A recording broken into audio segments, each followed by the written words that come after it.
Москва шаарындагы мекендештер үчүн сизге жакын карада Казакстанга кирди чыкты кылуу зарылчылыгы жаралса, биз жардам беребиз. Жолго чыгарда документ боюнча бардык көйгөйлөр чечилет. Аягына чейин өзүбүз алып кирип чыгабыз. Кененирээк маалымат алуу үчүн ушул номерге байланышыңыз.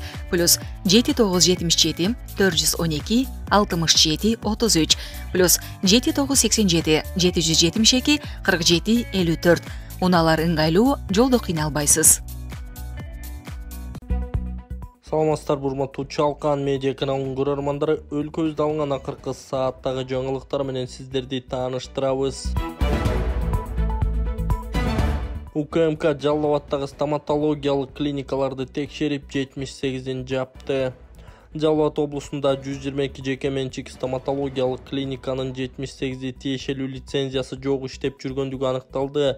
Бул туурасында УКМКнын маалымат кызматы билдирди. Атайын кызматтын Жалал Абад облусу боюнча башкы башкармалыгы тарабынан Сузак, Базар Коргон, Ноокен райондорунун жана Жалал Абад шаарынын аймагында стоматологиялык клиникалардын ишмердүүлүгүнө аудит жүргүзүлгөн. Текшерүү учурунда санитария, гигиена, медициналык калдыктарды жок кылуу шарттары сыяктуу санитардык коопсуздук эрежелери одоно бузулган. Клиникасы юстиция жана салык органдарында катталбагандыгы жана түшкөн кирешесинин реалдуу көрсөткүчтөрүн жашыруун фактылары аныкталган. Тиешелүү сертификаттары атайын жогорку билими жок туруп, протездөө, имплантация, тиштерди хирургиялык жулуп алуу жана башка ушул сыяктуу жогорку адистештирилген стоматологиялык кызматтарды көрсөтүп келишкен деп айтылат маалыматта. Мындан улам мыйзамсыз иштеп жаткан 78 клиника убактылуу жабылды. Ошондой эле УКМК Жалал Абад облустук үй-бүлөлүк медицина борборунун 2021-2022 жылдарга карата берген маалыматына таянып, калк арасында Б жана С формасындагы вирустук гепатиттин жайылуу тенденциясы байкалганы белгиленди. 2021 жылы облустук инфекциянын 1308 учуру аныкталса, 2022 жылы 1979га жеткен. Ошол эле учурда стоматологиялык кызмат кан аркылуу жугуучу вирустук оорулардын таралышынын мүмкүн болуучу факторлорунун бири катары каралаарын эскертти. Мыйзам талаптарынын аткарылышы үчүн иликтөө үчүн салык кызматы жана башка ведомстволор Саламаттык сактоо министрлигинин ооруларды алдын алуу жана мамлекеттик санитардык эпидемиологиялык көзөмөл департаментинин кызматкерлеринин ичинен атайын комиссия түзүлгөн. Жапаров жыл аягына чейин өлкө боюнча 204 мектеп салынып бүтөт. Министрлер кабинетинин төрагасы Акылбек Жапаров жыл этегине чейин 204 мектеп салынып бүтө турганын билдирди. Мындан сырткары 49 бала бакчанын, 18 медициналык жана 30 маданий объектинин курулушу аяктайт. Бул объектилерди курууга жалпысынан 9 миллиард сомдон ашык каражат жумшалат. Ал эми транспорт жана коммуникациялар министрлигине 669 аталыштагы атайын техникаларды сатып алууга 4,9 миллиард сом бөлүнөт. Баткенде күчү 7,5 балга жеткен жер титирөө болду. Баткен облусунун Сүлүктүү, Разаков шаарларында күчү 5 балга жеткен жер титирөө болду. Өзгөчө кырдаалдар министрлиги тараткан маалыматына караганда, жер титирөөдөн жабыркагандар жана кыйроолор болгон жок. Маалыматка ылайык 23 мартта түнкү саат 2ден өткөндө Тажикстандын аймагында күчү 7,5 балга жеткен жер титирөө болгон. Жердин силкинүүсү таңга маалдагы кайталанган. Ассаламу алейкум. Бул видео дыйкандарга сиз жер жемиш, тала эгиндерин жана ошондой эле бак өсүмдүктөрүн өстүрүп түшүм аласыз. Ошол түшүмүңүздү 2 эсе көбөйткүңүз келеби? Анда сизге Гумин жер семирткичин сунуштайбыз. Гумин жер семирткичи бул селитрага караганда натуралдуу жана ошондой эле 7 табигый элементтен жасалган.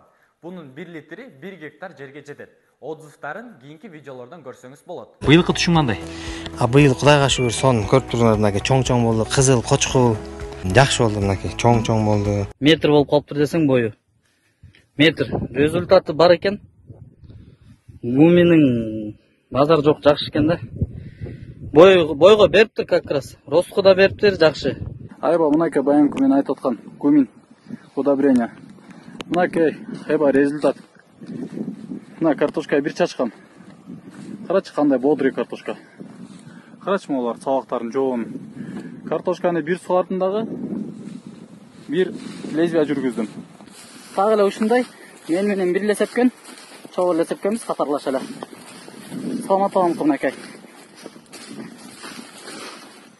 Бул да бир лезвия менен бир кара суат кылды. Бир эле сугардым мынакей. Экөөбүздүкүн айырмасы мына.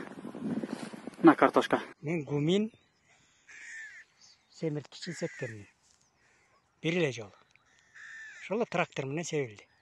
Натыйжасын мына ошо сиздерге көрсөтүп атам. Мен канча жылдан бери ушу дыйканчылык кылып эле жүрөм, бирок мындай натыйжа болгон эмес. Эң жакшы натыйжа болду. Дал ушундай түшүм алгыңыз келсе, экрандагы телефондорго кайрылыңыздар. Депутат 520 миң долларга ген сатып алдыбы? Коргонбай уулу видеонун чоо жайын айтты. Жогорку Кеңештин депутаты Жусупбек Коргонбай уулу 520 миң долларга көмүр казган компанияны сатып алып жаткан видеонун чоо жайы боюнча Спутник Кыргызстан агенттигине айтып берген. Социалдык тармактарга депутат Ош шаардык кайгылуу милициясынын нөөмөт бөлүмүнүн жетекчиси Болот Нурматов делген адам менен кол алышып соодалашкан видеосу тараган. Кудай буюрса кол алыштыгы Гысман Тоо компаниясынын 100% үлүшүн мага 520 миң долларга сатты, мен алдым. Мен кийин айныбайм, сиз дагы айныбаңыз, ыраасызбы? Бул видео өзүмдүн телефонума тартылып жатат, эч жака чыкпайт деп сүйлөгөн Коргонбай уулу. Ага компаниясын сатып жаткан адам видео коомчулукка чыгып кетпесин деп аябай тынчсызданып жатканын көрүүгө болот. Ош шаардык кайгылуу милициясынын маалымат кызматы аларда Болот Нурматов аттуу кызматкер иштей турганын тастыктаган. Бирок видеодогу киши ошолбу же жокпу айта алышкан жок. Ал эми Коргонбай уулу бул окуя былтыр болгонун, депутат катары ортого түшүп компанияны инвестор инилерине алып бергенин айткан. Аталган кен Баткен облусунун Кадамжай районундагы Бел Алма көмүр кенинин жанында жайгашкан. Бул фирманы эки адам талашып жүргөн экен, бирок Болот Нурматов дегенден алды. Анын бүт тиешелүү документтери болгон. Компанияны өзүмдүн атыма каттатып же мен барып көмүр казып жаткан жерим жок. Видеодо мен ортомчу эле болгом, кагазга жазылганды караш керек да. Саткан кишилердин ноокаттык жердештерим болгон үчүн ортого түшүп алып бердим, деди эл өкүлү. Белгилей кетсек, мыйзам боюнча Жогорку Кеңештин депутаттарына ишкерлик менен алектенүүгө тыюу салынат. Мына биз фирманын аты Уташ фирмасынын жакынырактан тарт. Уташ фирмасынын 33% долясын 100 миң долларга алабыз. Туурабы? Ишемет асымы? Жок. Бөгө багынды 1000 доллар авансты бердим азыр. Туурабы? Жок. Калганын 4-июль күнү полный оформить этип, мына нотариустан. Жана кандай кылабыз? Кудай калса, иншалла. Баракасын берсин, иншалла. Сиздердин ыраазычылыгыңыздар керек, биринчиден. Туурабы? Ошол жанагы Улуташпы? Улуташ фирмасынын 33%-ин Кудай буюрса Шаймаган Бекмуратов, Алимбаев Бекмуратович мага сатты. Мына жанында партнеры фамилия атын айтып кой. Максатбек. Ал ыраазычылык менен болду. Бул жерде бирөөнү коркутуу, үркүтүү, андан мындай нерсе жок. Туурабы? Кудай калса, амин бир дуа окуңуз. Максат, сен өзүң дуа азиз. Мен аз эмесмин, Дуа окуңуз. Амин. Биринчиден ушу бүткүл аламдардын жаратуучусу бизди ушул күндөргө жеткирген Аллах субхана ва таала чексиз мактоолор болсун. Пайгамбарыбыз Мухаммад саллаллаху алейхи вассалам көп салават болсун. Аллахым биринчиден заманыбыз тынч болсун. Бүтүндө үй бүлө бычакталып өлтүрүлдү. Түркмөнстандын Ашкабад шаарынын Хитровка районунда 15 мартка караган түнү бир үй бүлө киши колдуу болду. Жубайлар жана алардын 11 жаштагы уулун өлтүрүүгө шектелип 2 киши кармалды. Баштапкы маалыматтарга караганда 25 жана 27 жаштагы шектүүлөр борбор калагы аймактардан келишкен. Маркумдардын кошуналары ал күнү батирден ызы-чуу угулганын, бирок эч ким дароо полиция чакырбаганын айтышкан. Кайгылуу окуяга чейин шектүүлөр маркумдардын үйүн ремонттошкон жана төлөнгөн суммага нааразы болуп калышкан. Кылмышкерлер үйдөн буюм тайымдар менен кошо өлгөн кишилердин телефондорун да алып кетишкен. Анын негизинде укук коргоо кызматкерлери аларды бир нече саат аралыгында эле колго түшүргөн. Азаттыктын Түркмөн кызматынын кабарчысы укук коргоо органдарындагы өз булагына таянуу менен билдиргендей, кылмышкерлер үй бүлө мүчөлөрүн бир нече жолу бычак сайып өлтүрүшкөн. Алардын ити да киши колдуу болгон. Апрелден тарта Россиядан Ысык көлгө күн сайын самолет каттай баштайт. Быйыл Россиядан Ысык көлгө авиакаттамдардын саны көбөйтүлөт. Бул туурасында Россиянын туроператорлор ассоциациясы билдирди. Бул жылкы сезондо россиялык авиакомпаниялардын учагы мурдагыдай июнда эмес, апрелдин аягынан тарта каттай баштайт. Урал аба жолдору компаниясынын самолету 27 апрелден баштап күн сайын Тамчы аэропортуна конуп турат.